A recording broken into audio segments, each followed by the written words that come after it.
Hey everybody, Keisha here, and today I am here with my friend Jennifer Guskin, and we need your help. We are right now working on advocacy for combating human trafficking, and here's why. So we'll give you a little bit of background of our story and why we're doing what we're doing. I was adopted as an infant by a couple who sold me throughout my childhood.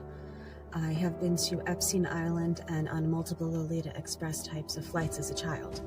After I went public, Child Protective Services opened a substance-exposed newborn case, even though all tests came back negative, and they told me that if I wouldn't stop posting on social media, I would never see my daughter again.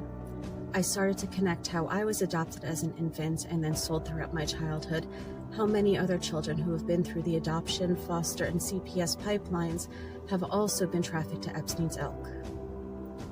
And as many of you guys know already, based on the work that we do at the Caris Project, I'm an American Indian born in Canada under the Jay Treaty. My father and I were exposed in the improper contagion mitigation for the COVID pandemic in early 2020. As a result of this, I lost everything: a house, cars, corporate assets, jobs.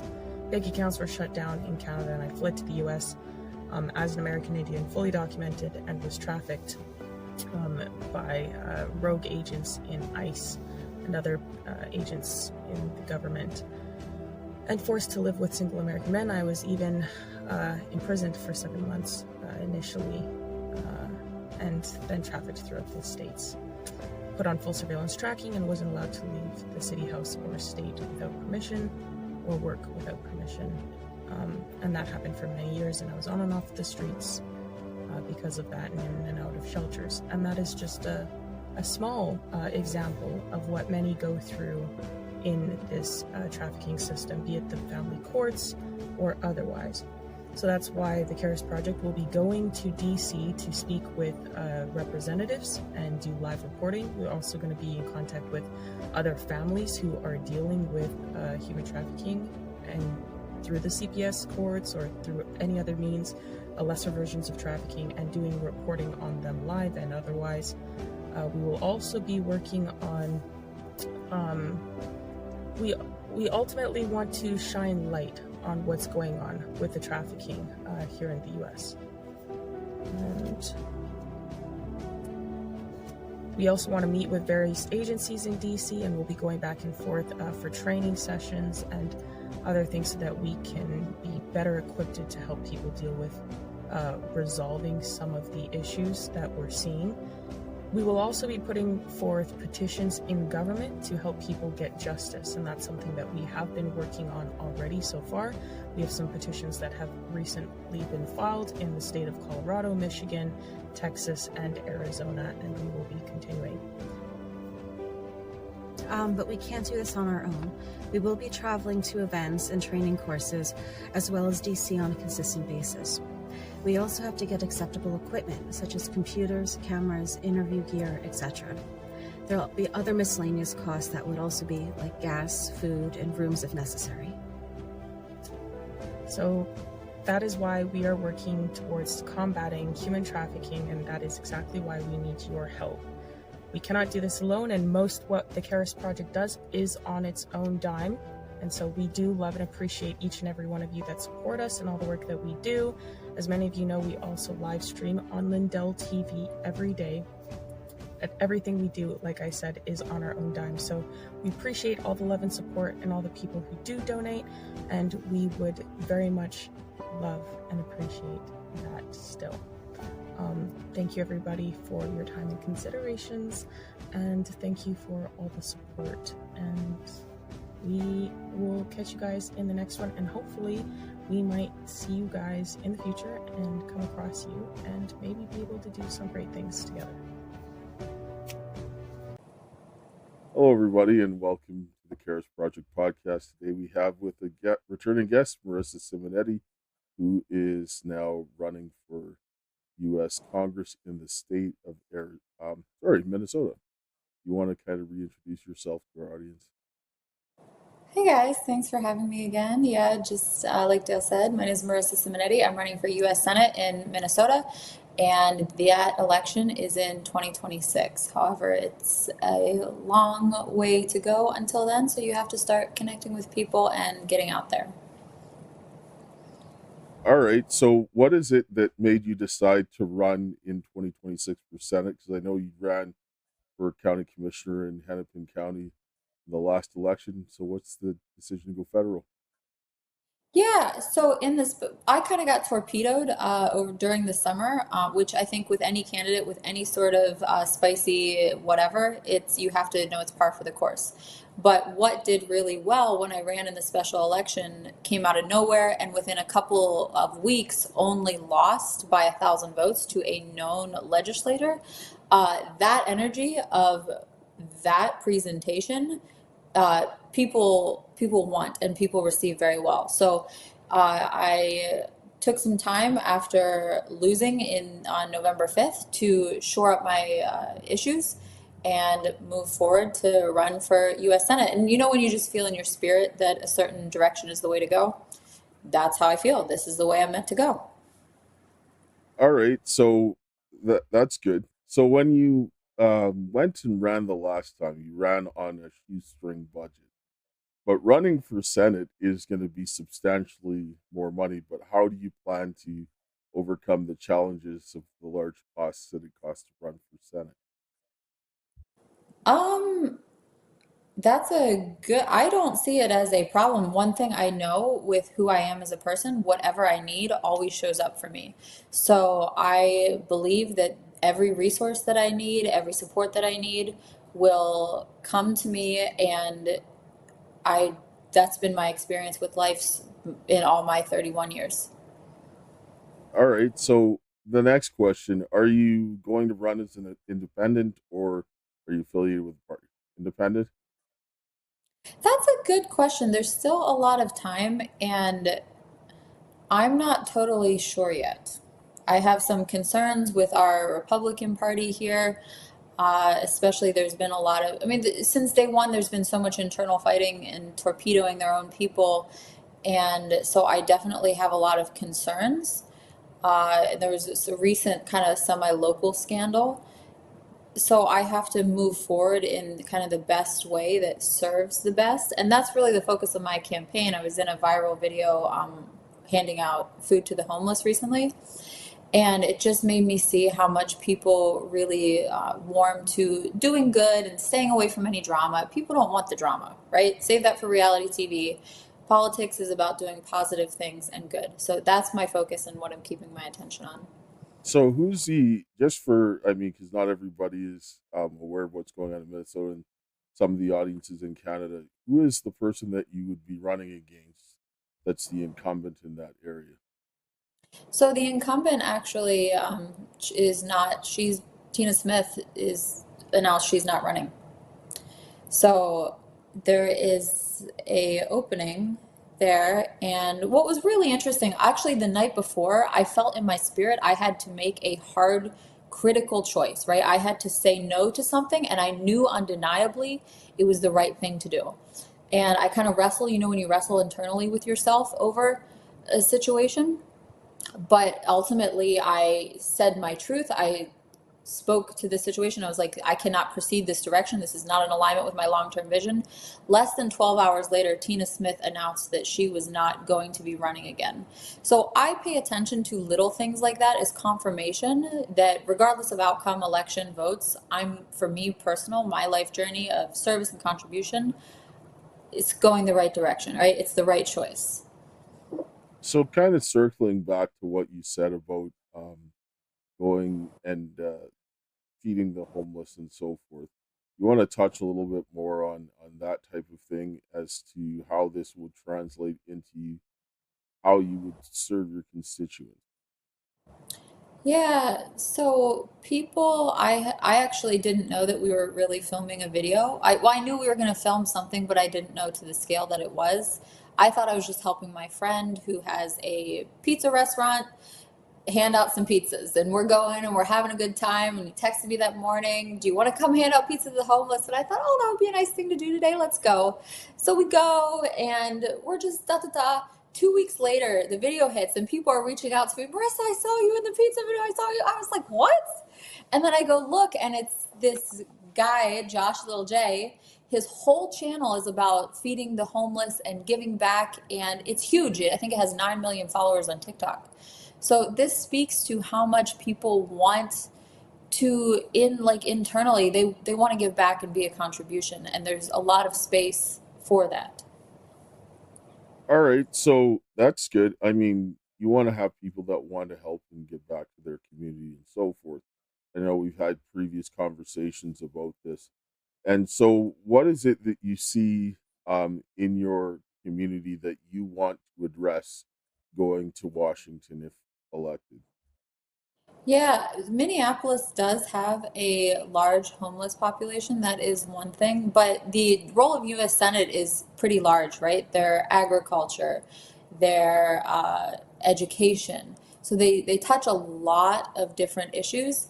But when you come, no matter what the issue is, from the perspective and lens of service, and that's kind of the glasses that you're wearing, regardless of the particular issue, that intention touches everything. So, whatever the particular issue is, the goal is to serve the highest and best good.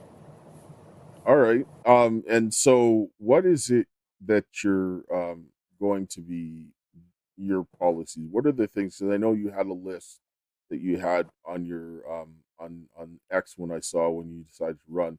You want to kind of give a rundown of those things for the viewers to see or to hear? Yeah, I have not put together my US Senate website yet, and there's a particular reason for that. I think what I see a lot of times is people come in and they tell people, this is what you want, this is how it should be. And the date until filing, there's still 14 months. So, in this next 14 months, what I'm doing is getting in the community, listening, and integrating all of those things into what might be the best path forward to address the particular issues that are always going to be there. Okay, so you're going to go out and talk to people and get an idea of what they want. Are you going to do like town halls, that kind of stuff?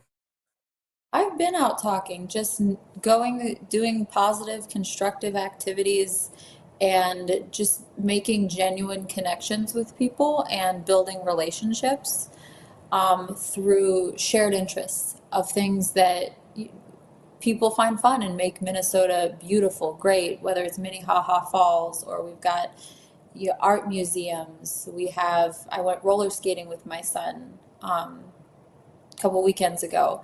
It's just the simple things that you do that are day to day and kind of focus away from the negativity towards meaningful connection.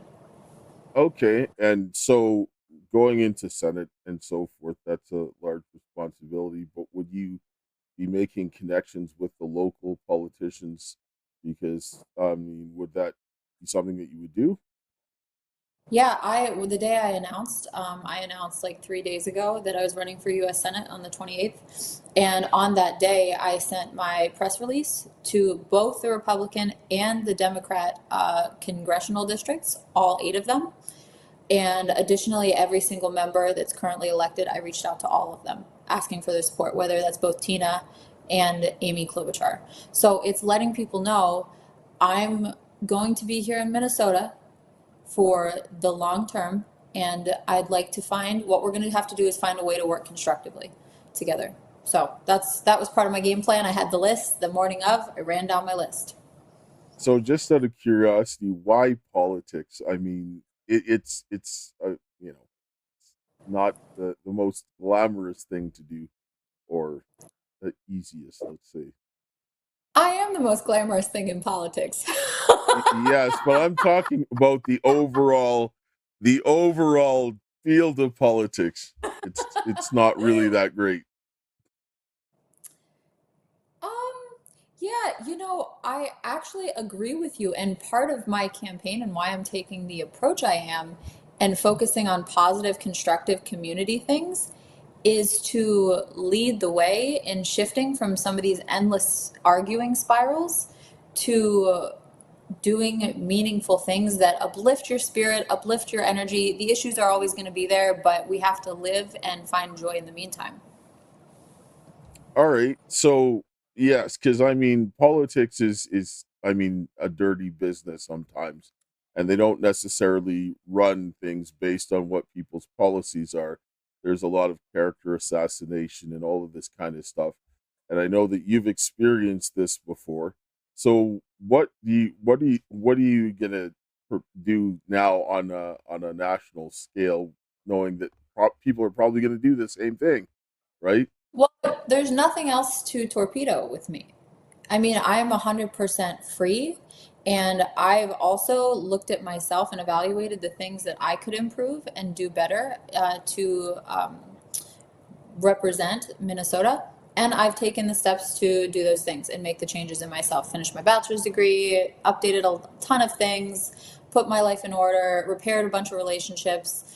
So yeah, I still will always, I'm a formidable force. Like, you do not want to tangle with Marissa Simonetti if you know what's good for you.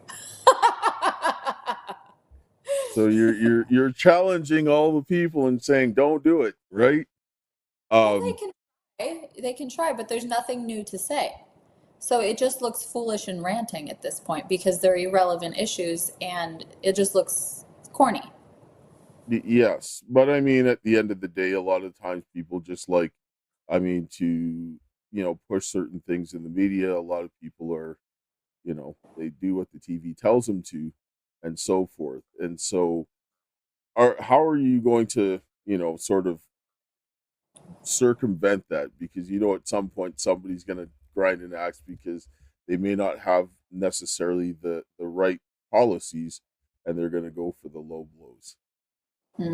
Yeah, I've taken a lot of time to consider how to mitigate those particular things, and I'm not gonna. I've they're dealt with. That's all I'm gonna say, and we'll leave it at that. Okay, so you've taken steps to prepare yourself in the event that something happens. Fair enough to say. Yeah, it's getting ahead of things and just being smart, right? Like it's being smart. Yeah. Okay, so what do you want your people to know about you? What makes you different from everyone else? So what makes me different from else? One, I'm someone who can problem solve absolutely anything.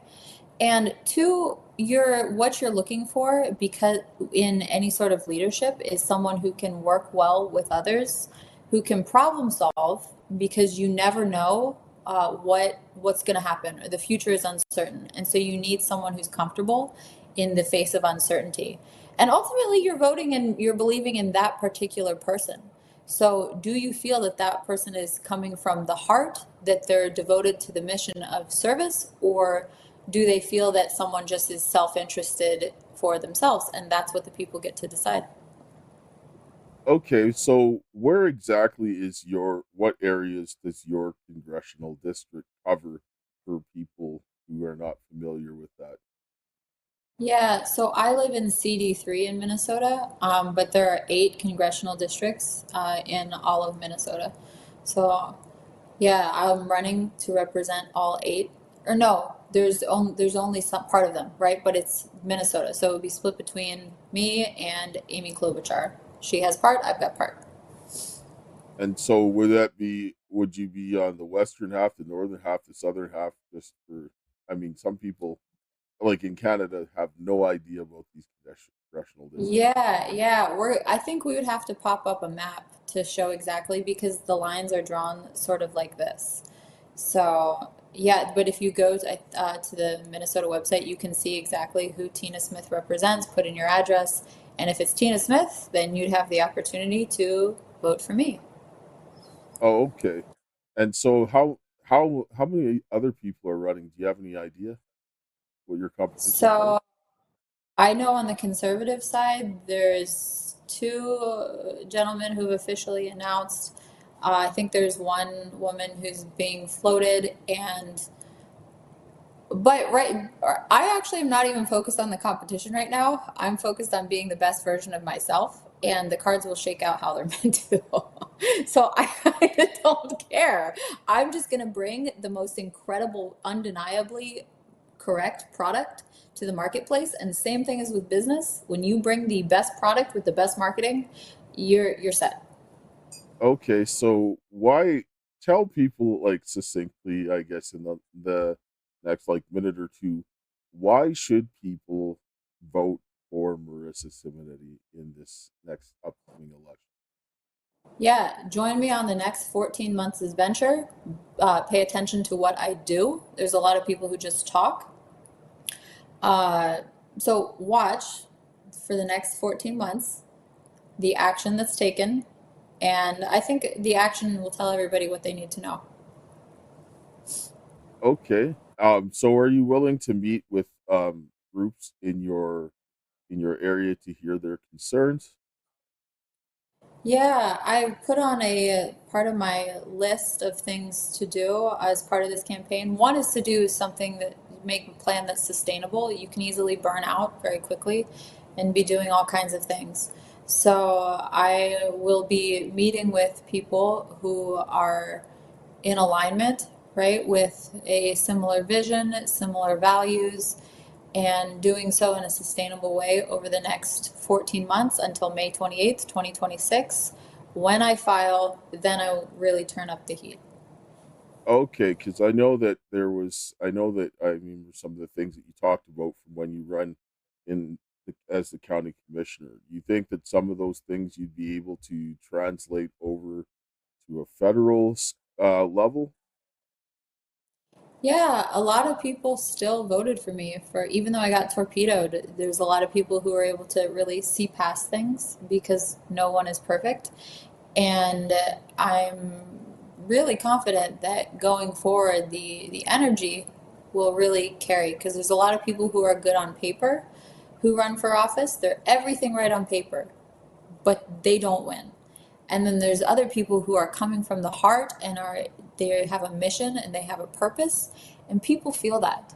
People feel when you have a mission and purpose and you truly care. I mean, you're not a perfect person, but you actually care. So that's that's what I'm focused on. Okay, so what would you bring to Washington that would be different from the status quo? Yeah, I mean, I definitely look different than most politicians.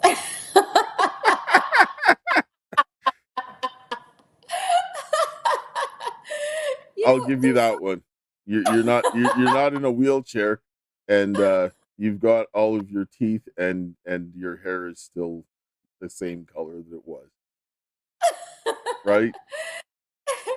Yeah, I'm unconventional. I'm something different. I'm something fresh. But currently, we have two female senators. So Minnesota really loves the feminine touch and energy.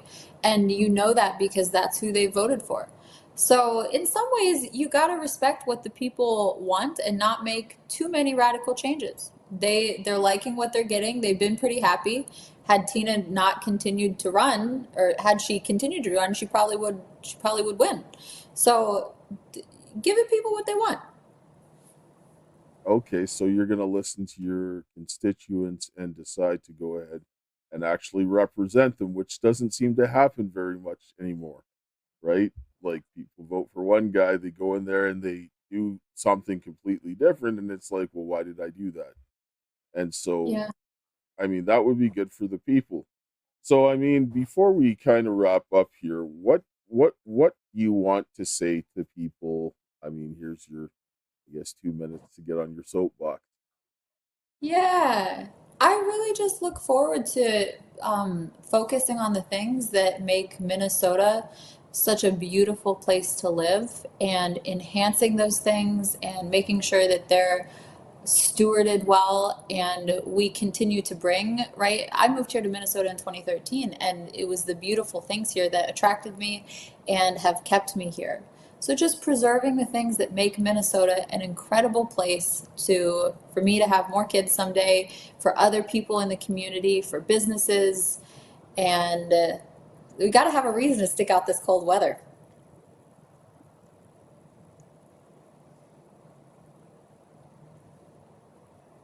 Oh no, the sound cut out. Oh, I love talking to myself. I do this all the time. I mean, it just happens. All right. So everybody go check out Marissa. You can see what she has there. Her links will be in the description. If you're watching on Rumble or on Facebook, you can check her out on X and so forth, and all of that good stuff. So we will close here with a prayer, and we'll see you guys again next time. Heavenly Father, Lord, we thank you for this day. We thank you for your love, grace, and mercy. We thank you for the hope that you have given us this day. And Lord, I ask of you this day to watch over Marissa as she goes to run for her office, and help her that she would do the things that you've called her to do, and watch over all the men and the women that are trying to make this country better and trying to make this world a better place, to rebuild their families, their churches, their community, and their nation. And that we could have some sense of common sense come back to the land is my prayer. In Jesus' name. I hear every day about the products you all wish MyPillow carried. Well, guess what? We probably do. Slippers, bathrobes, pet beds, blankets, mattresses, sleepwear, loungewear, duvets, comforters, pot holders, aprons, oven mitts, and so much more. And they're all on sale. For example, get our best-selling standard MyPillows for only $14.98. Body pillows, $29.98. 6-piece bath towels or kitchen towel sets, just $29.98. Multi-use MyPillow 2.0s with pillowcase, $9.98. Save $40 on our Spring Percale and Giza Dream bedsheet sets. Any size, any color, and so much more. So go to MyPillow.com or call the number on your screen. Use your promo code to save up to 80% on all MyPillow products. And I've never done this before. When you spend $100 or more, you're going to get 2 standard MyPillows absolutely free. Hey everybody, Keisha here. So today I want to talk to you a little bit real quick about Tina Peters' case. So on April 9th, 2024, myself, Maureen Steele, and Ann Vandersteel all went into the state of Colorado to file a petition for redress of grievances. Tina Peters actually also signed this petition. In fact, she actually had exculpatory evidence related to the election fraud that was outlined in the petition that was not allowed to go into the court. The petition was not brought to the floor, and as a result, Tina Peters was unlawfully imprisoned. My father, Dale Richardson, was actually tortured in the state of Colorado to suppress his evidence of treason against the United States, which was based on improper engineering controls which allowed for the spread of the COVID-19 virus, which was likewise created at Wuhan by Peter Daszak and the EcoHealth Alliance with the pathogen, which were handed over to the Chinese by the Winnipeg Biolabs. This created the circumstances for widespread election fraud. My father Dale and I are friends of Tina Peters, who has been politically persecuted for standing up for the liberty of all Americans. And she, as a sister in Christ, has been persecuted like I have for standing up for the liberty of all people. In the state of Colorado, women and Christians are being persecuted on monumental levels, and I'm calling for everyone to stand up for Tina Peters in every way possible, including using the CARES Project Action Plan to compel the state government to put the petition for redress of grievance to the floor so that Tina Peters can petition before the state house that belongs to the people. And if Colorado continues to deny a Republican form of government, we will implore that Congress and President Donald J. Trump initiate Article 4, Section 4 of the United States Constitution, which guarantees a Republican form of government, to the states, and use that just power to intervene and provide what the Constitution has ordained. The time is upon us to come together and stand united as people, and let the world know that we stand together to preserve this perfect union for all Americans and our posterity. That is why, y'all already know, I'm going to leave you with my favorite quote. The greatest want of the world is the want of men. Men who cannot be bought or sold. Men who in their inmost souls are true and honest. Men who do not fear to call sin by its right name. Men whose conscience is as true to duty as needle to the pole. Men who will stand for the right, though the heavens may fall. Ciao, guys. How are you doing? I'm okay. Sorry, they have this cord so you can't really see me when I'm trying to talk to you. Yeah, I know.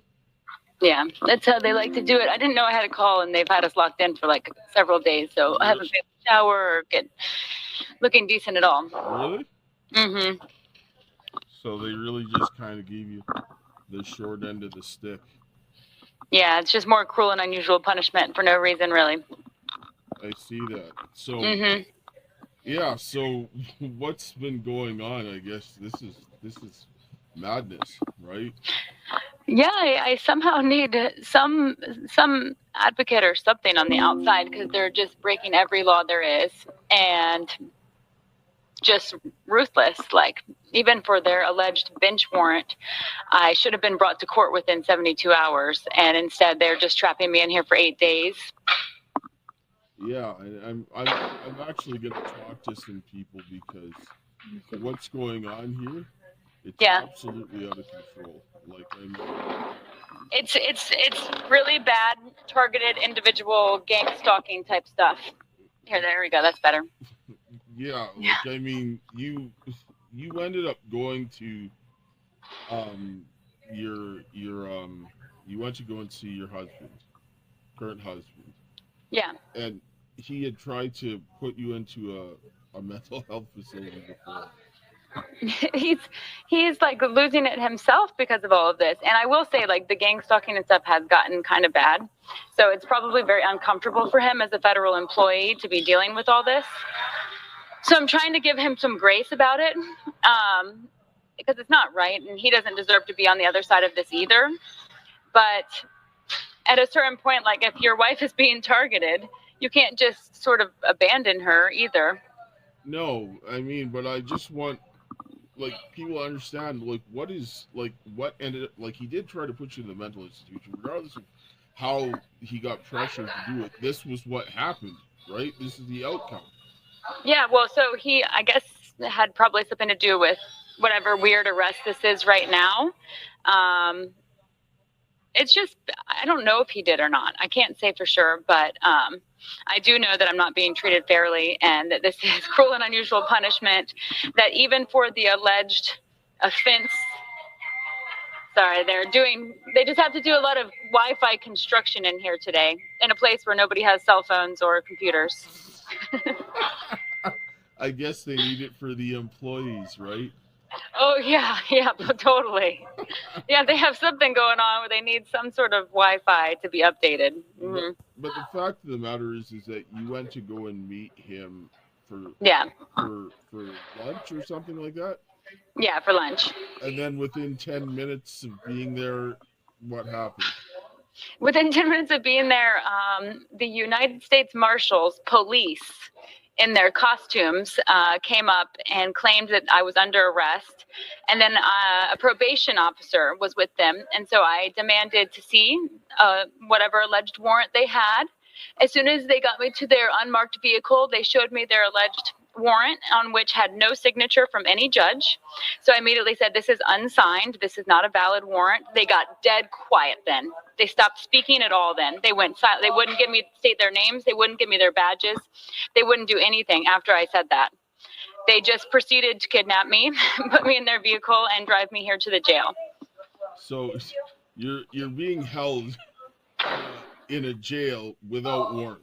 No signature on the warrant. Like no, there was no signature. They knew there was no signature. They showed it to me on their phone, like trying to like prove that they had a warrant. And I said, there is no signature from any judge on that whole. There's actually no signature on it at all. And they were like dead silent. So you have no signature on a warrant. They come in, so they kidnap you. Yeah. And you're sitting in jail in San Diego. Yeah. And I mean, this is insane. Like, people need to understand that when someone's sitting here in jail, yeah, on a warrant for what? Like, there's no judge's signature. Like, there's nothing. There's not even any reason for them to issue it at all because I was at the court date. I did appear specially on behalf of the defendant because I am self-representing, and I was there, and even the order says defendant present. And so the alleged warrant, there's no basis for it in general. So you end up going in and getting going to court. You appeared by phone. Yes. Then they put out a bench warrant for you, but there's no signature on it. And then Nope. now they brought you back to jail. But what was happening beforehand? You were in jail before. How long were you in jail before? 10 months. I already did 10 months on an offense that carries a maximum of like 6 months. So they're already double charging. They're like having me do double, triple. I think this would be triple jeopardy now for the same charge that I'm innocent of. They've now had me incarcerated, triple jeopardy. So and also the first alleged offense, they never had a signed warrant for that either, which the attorney general admitted in the writ of habeas, and the sheriffs lost the default judgment against me, and yet they're still behaving unlawfully. And so this all started because you were trying to protect your kids from abuse. My son and daughters, yes. Yes, and with your ex, who ended up putting you in a bad situation, you were in an abusive situation, and now you get arrested.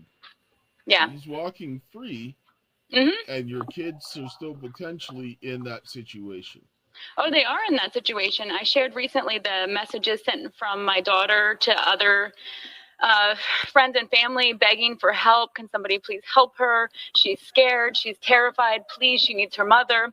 This is still happening. And still this alleged district attorney, who's really an actress, I'm not really sure who she is prohibiting my daughter from being able to speak to her mother, prohibiting me from being able to speak to my daughter.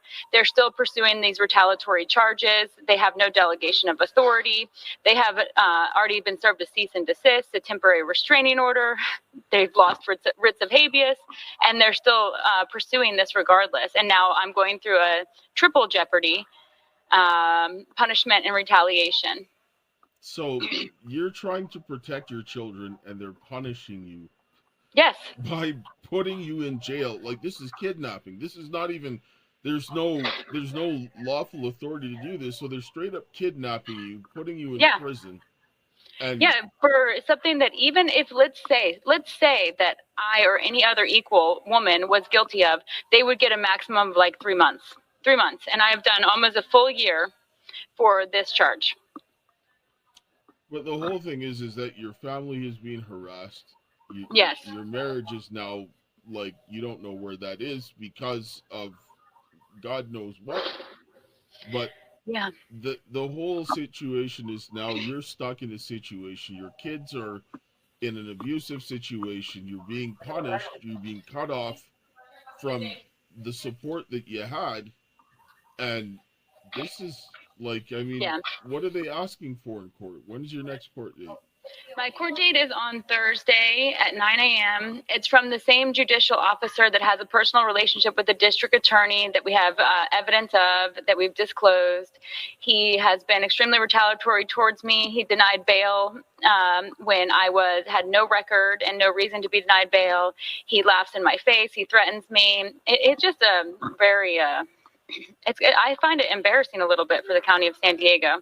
And what court specifically is this taking place in? Well, they moonlight as the Superior Court of California County of San Diego, but their paperwork and their file stamps say the San Diego Superior Court.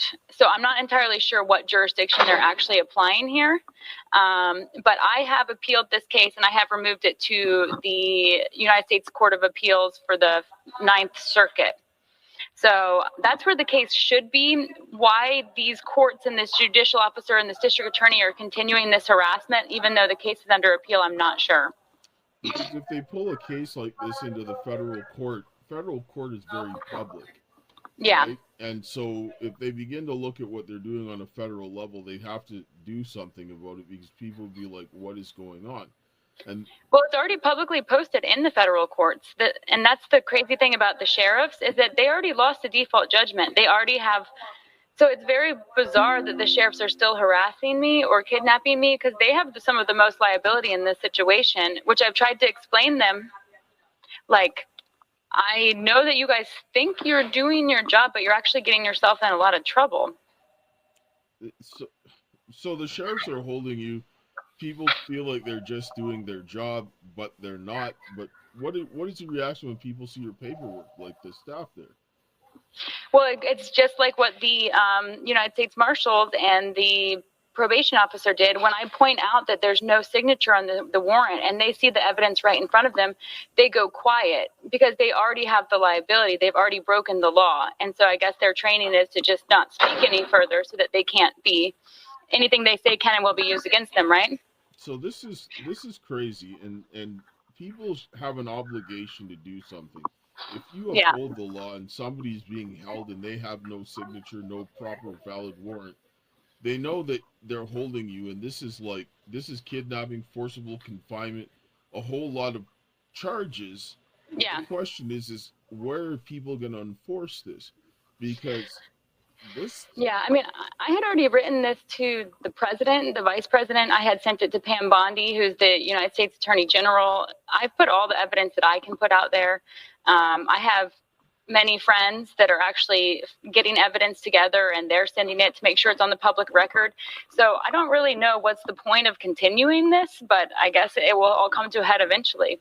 Well, the whole point is that you're not going to just hand this to somebody and expect them to do something without a lot of resistance, because the people here that they're connected to, they're going to want to protect themselves, right? Yeah. And so you're going to get a lot of pushback. What people need to do is people need to take this and take it to the people that are involved with this, and they need to start pushing back at them in the elected officials. So I did actually notify, like probably an hour before they unlawfully kidnapped me. I notified the mayor, who's an elected official. I notified the city attorney. I notified any elected council members for the city of San Diego. And so I believe it was a little bit of retaliation by them, because I know I notified them right before they did this. I also served a cease and desist upon the district attorney, the probation, and the public defender's office within an hour before they kidnapped me for this. But you did this by yourself, right? I had a process server serve them. Yes, but I mean, you were basically doing it by yourself, and that's the issue. Yes. You can't do these things by yourself. You need groups of people, and groups of people to make things like this public so that they can see what's going on. Because if you go by yourself, it's designed to pick you off one by one. People need to start getting together, because it's not going to stop at you. It's not going to stop at anybody else who's being abused. It's going to continue, and people have to start sitting down and looking at the reality of the matter and sit down and say, well, do I want this to be me? Because if you don't do anything, it will be you, right? Well, I think that's one of the reasons they're retaliating so hard in my situation, is because I have such a large social media following. And so when I speak and have told the story, it's rather influential, and people really get spirited about it. And they really are like, wow, this is a serious problem. And so when I finally shared the story of how I was held in here without bail, without due process, with no evidence, only evidence to prove my absolute innocence, for longer than was even lawfully allowed for them to hold me in here. And that post went viral. I think it's putting pressure on some of the people that are doing this, because they then want to retaliate, take me out, silence me again, so that nobody knows the truth of what's going on. Yes, but this is where you need a lot more people. You need hundreds of thousands of people, and people need to start doing this locally in all of their areas, because you're watching a systematic problem with the judicial system and the corruption. And the reason why this tyranny has gotten this far is because of the judges. When you're trying to put down and stop people from exercising their rights and protecting their rights, you have to go ahead and control the court system. And this is what you're seeing. 100%. Well, they're not actually. So the ones sitting on the bench in San Diego in the state level or municipal level, they're actually not judges, they're attorneys. And they, because of that, are now just acting as court agents for their tribunals.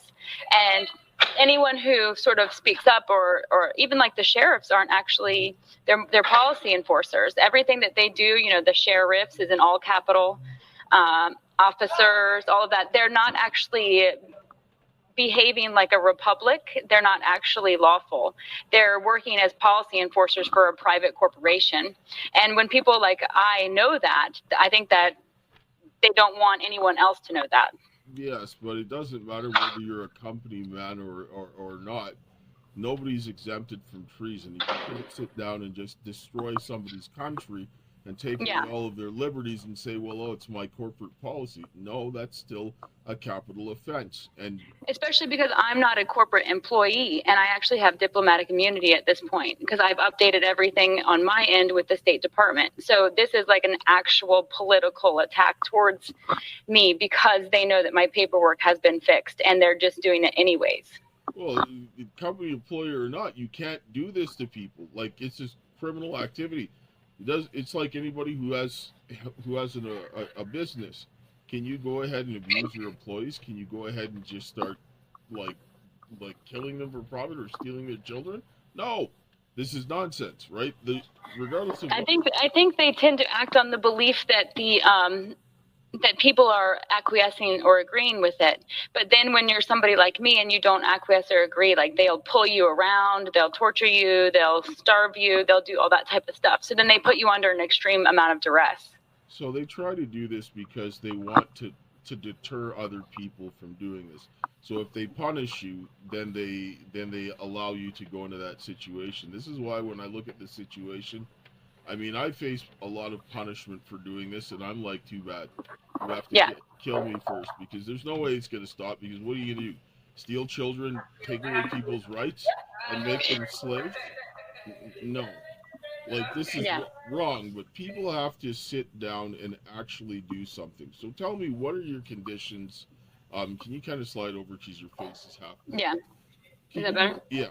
Can you tell me what the conditions you're in the prison? So right now I'm supposed to be in a lower classification, but they have me in a disciplinary dorm. So they're enacting a cruel and unusual punishment, and they're not allowing me to have face-to-face visits.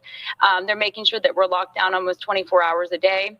And this is all a personal retaliation because I know too much, I guess. And so I have tried speaking to classifications. I've had friends calling the watch commander. Anybody, and this is something you could advocate for other people in San Diego or do as well, but calling the watch commander and letting him know that people out there are aware of the cruel and unusual punishment, that it's not acceptable, it's not okay. I have incredible behavior. I'm a wonderful, kind woman. I'm highly educated. I've never been violent in my life. They have no reason to put me in a disciplinary dorm.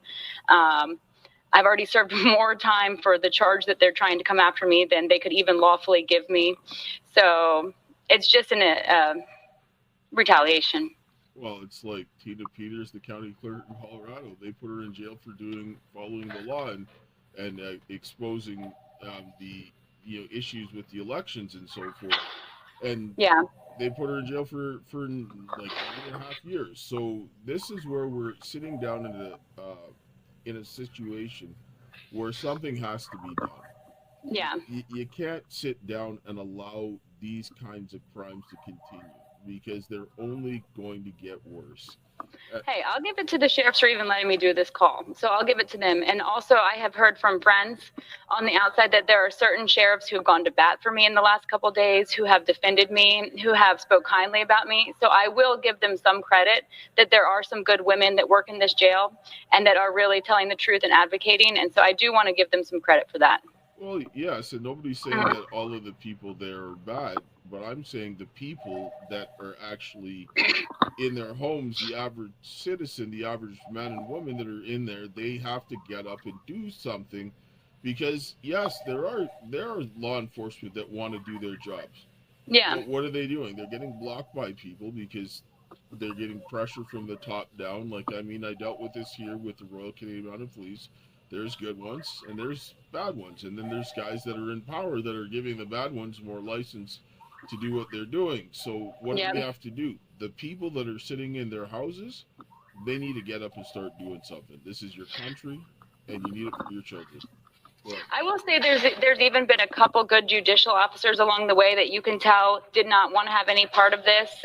They didn't want to abandon their judicial canons, and they either refused to be on the case, or when they were on there, treated me fairly.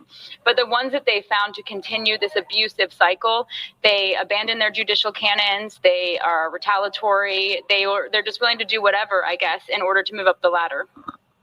Well, whatever the case is, that will remain to be seen. But what we're looking at is the actions that they're taking that are causing this thing to happen. and those are crimes, and they need to figure out what needs to be done. And first things that need to start to happen is that these judges need to be pulled off the bench, because they need to stop putting people in prison unlawfully. Yeah. They need to stop stealing people's kids, and Yep. so forth. So, have you been able to have contact with any of your children? Only my youngest two that are from a different marriage. Actually, the day before, well, they pulled me in here and I ended up missing the family court hearing that I had scheduled and worked so hard for, that was going to allow me to finally see my children again. I will give that judicial officer a little bit of credit, because when I was not there and unable to advocate, she did say she wanted to hear the truth from my daughter. Now, if she's being honest, I'm not sure, because she still let my ex-husband go on the record and speak without me there. So that's ex parte communication, and I'm pretty upset about that. She should have never allowed that. She should have waited for me to be back there so that I could advocate for my son and daughters. But I will give her the benefit of the doubt that she did say she needs to actually hear my daughter's voice and hear what's going on.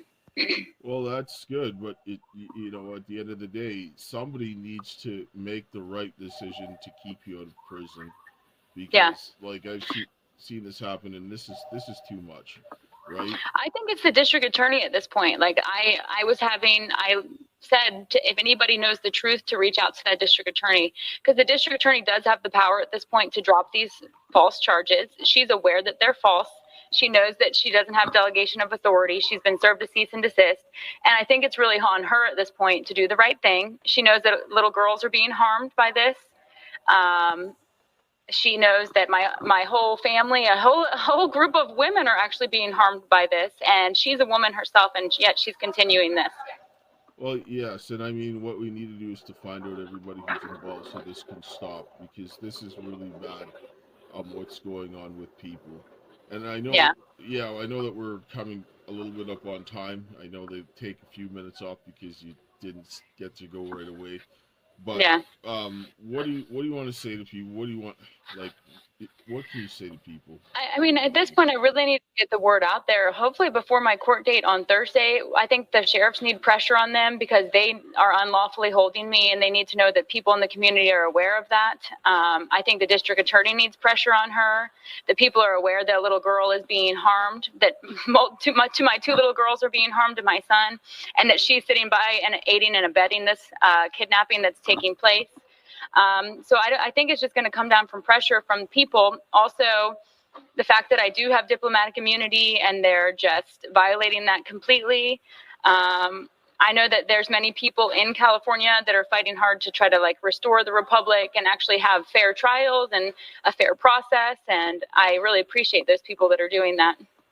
Okay, well, I'll be reaching out to some people when we're done here in California to let them know about what's going on, because this is unconscionable. This should never happen to anybody. I feel very sorry about your situation, and I was, hoping that we could have got something done earlier. But I mean, Yeah. now you're back in jail, because I mean, you should be with your family and with your kids and stuff like that, not being put in this position. Yeah, I deserve to be with my sons and daughters, and they deserve to be with me. And there is no law that has been broken. There's nothing that has happened that should prevent that from happening. And in fact, the man that has raped me and harmed my daughter should be the one that is dealing with this type of situation, and not using his contacts in the military to punish me any further. Well, and this is something I hate to say that happens too much, is that women are getting raped in these situations, and they're making it worse. And Yeah. this has got to stop. Quickly before you go, I'm going to pray with you. Thank you. All right. Heavenly Father, Lord, we thank you for this day. We thank you for your love, grace, and mercy. We thank you for the hope that you have given us this day, and watch over Eleanor and her children, and help her to get out of prison, and help people to come out and support her, that they would do what is right to stop this wickedness and this evil from happening, and bless her children and keep them safe. And Father, I ask of you this day to get the men the courage to stand up, that they would stand with the women and rebuild their families, their churches, their community, and their nation, that we could have some safety for the children. Is my prayer. In Jesus' name, amen. Amen. Thank you for that, Dale. And I really appreciate you calling me and getting the word out there. I definitely am amazed that the sheriffs let this call go through, and I'm very thankful to them, whoever is on my side in letting that happen. And I hope that you can get the word out there, and I can be out of here soon. I will definitely do whatever I can. I will be talking to people today because you shouldn't be here. I do have a writ of habeas filed that's Ballister versus Hallahan, and then also Ballister versus Kelly A. Martinez. Both of them are on the federal court, the public record, and can be found and should be ruled on soon. So. Okay, well, hopefully those go through quickly. They're in what, the federal court? Yeah, the United States District Court for the Southern District of California. Okay, so people can go and look that up and be able to Yes. get that. And so take care of yourself, and hope everything goes well in the court case.